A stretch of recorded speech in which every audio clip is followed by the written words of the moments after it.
What's up, people? It's X, and guess what? I'm gonna do, you know it, it says so in the description, episode 4. Picking up from episode 3, we get further with Detective Darkblood. The name of the detective looks like a demon. I think he is a demon, like Hellboy.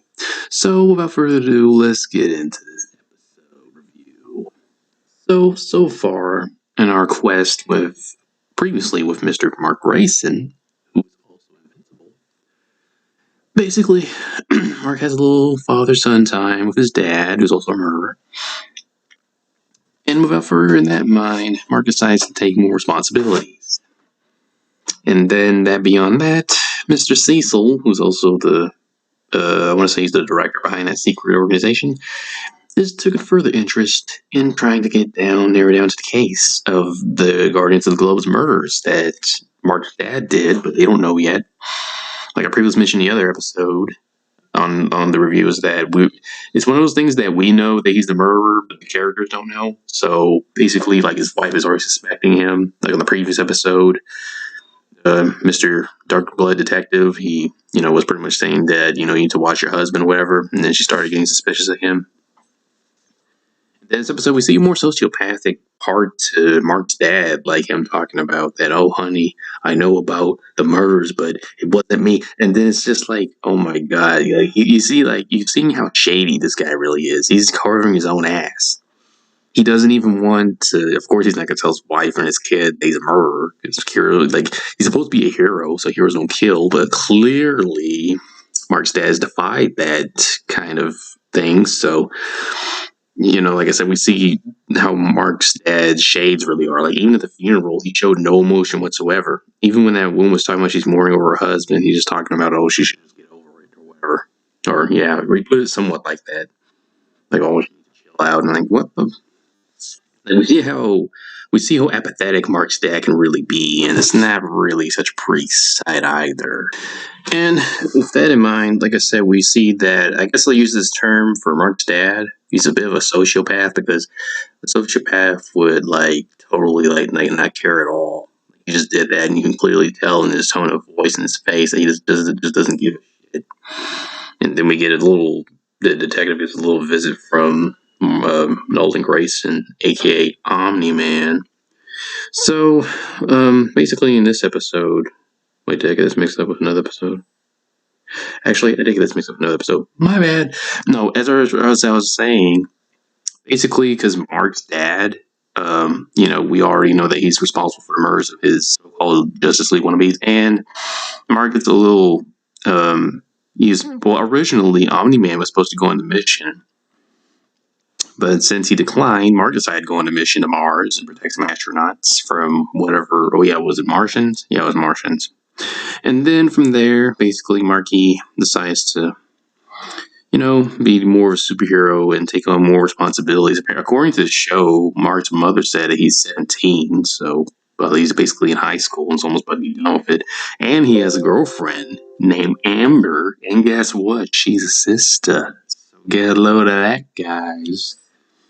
Marky here's got a girlfriend. So, with that in mind, Marky's basically been keeping up with the superhero thing lately.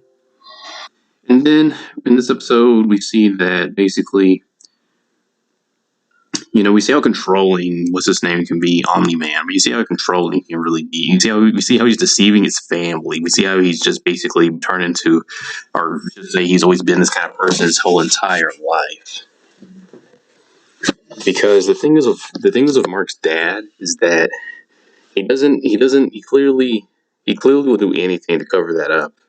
That's why he lied to his wife about it too, even talking about that. Oh, let me tell you something about the murders, that I know about the murders, but the thing is, they still think I'm responsible for it, and it's like, yeah, we know that he was responsible for it, but he's trying to, of course, deceive his wife, and and then even as they were sitting at this table in that one scene, there was a dragon behind Mr. Nolan Grayson, but of course his wife was like, okay, hey, look, you should go up and save the day. And then he was like, don't worry about it, they'll deal with it. And then we started seeing that other side of his dad that we didn't see before in episode, well, actually we did see in episode 1 at the end of it. And then we start seeing why he's such a, because now when you look at his dad, he's acting more like a villain. Like, seriously, like, things that this guy does, it's not really come off to me as like a superhero. He's acting like a villain. Because first he killed the Guardians of the Globe, check. Then he basically lied and deceived his own family, check. And he's doing whatever it takes to cover up, also check. And then he showed concern about that detective being at the funeral. Because, like I said, that's what I was just like, damn. You see, like, he's already thrown signs of a guilty person, or a person that's throwing a lot of suspiciousness. Because he's definitely not being inconspicuous completely. And then not only that, but only by the time before his family finds out what kind of person really is. I actually read the Invincible comic books. I'm not going to spoil what happens next. I'd rather leave it to you viewers to check it out.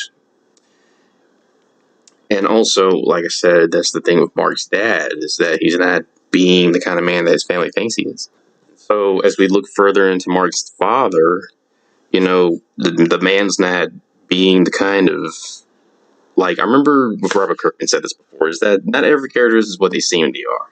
And of course, the thing is that, like I already said, that his dad's being, scratched as a sociopath. He's coming more like a psychopath. Because, I mean, who does that? Who kills his friends?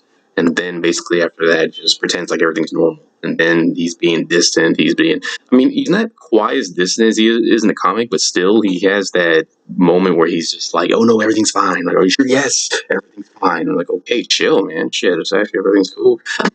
If you're gonna yell at someone, and then talking about no, everything's fine, it's like, well, it don't sound so fine with that kind of tone of voice. It's not very convincing, is it? It's like, okay, you're not clearly not, because when someone's cool and when they're not. Like, for example, like at this point with Mark's dad, if somebody just accused him of that, you could tell that he would have like some kind of reaction towards it, because it's like, okay, if if someone accused you of something happening somewhere and it's not true, you're not going to have any response to that because it's not true. But now the fact that he's involved, and the fact that we already know what he's done to his teammates, he's having this kind of he's having this kind of thing where he's just gonna get kind of mad or something. Like, he almost killed Cecil because he was in the dark behind him. And it was like, what the heck? And then later it was revealed in the episode that the reason why he wanted Omni-Man to take the missions, because so that way they could investigate that case about his suspicions.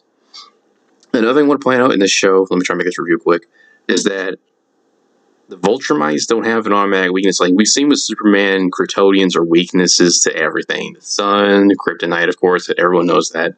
And low gravity. So it's like he has all kinds of automatic weaknesses. Vultramites have no automatic weaknesses, so you're out of luck if you're about to be murdered or raped by one. I'm just saying, those are just examples. You don't have anything to protect you from them. Because Mark's dad, and of course Mark himself, well, Mark's actually half Vultramite since he's a human, and, well, yeah, his mom's human, so he's actually half Vultramite and half human. But Omni-Man's full-blooded Vultramite, so, yeah, he's basically, like, I'll give you guys a little hint on his race, is that the things that his dad does, his race does it too. They're very violent, they're very, very wanting to dominate everything, and then not only that, Mark's dad, most of all, as what you're saying, is being very, very sociopathic and very, very psychotic.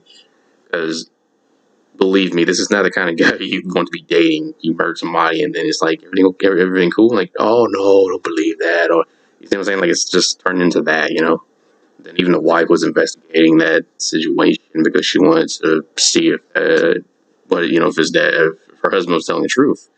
And, considering that Mark looks up to his dad, it's going to be very, very sad to see his reaction once he finds out, like, Dad, you did what? And then it's just going to ruin him for, his whole life. It's going to be like, my dad's a murderer? And it wasn't even self-defense. He just murdered him in cold blood. It wasn't even self-defense. So it's not going to be something to be proud of. And then later on in this episode, at the end of the episode, the Detective Darkblood gets sent back to hell because apparently he is right on the dot of the case. And after that, we get a little closure with Cecil talking about that he dropped the case. And so, because he knows that he didn't do it. And then from there ends the episode. So yeah, that's pretty much sums up this episode. It was really, really it was a good episode. Mark was in space, then he went back to Earth. But too bad he doesn't know what kind of person his dad really is. It's really sad, isn't it? The mother's good, thank goodness, but the dad isn't, unfortunately. But that's how his Voltramite blood is. So, without further ado, like, subscribe, and see you guys later. Peace.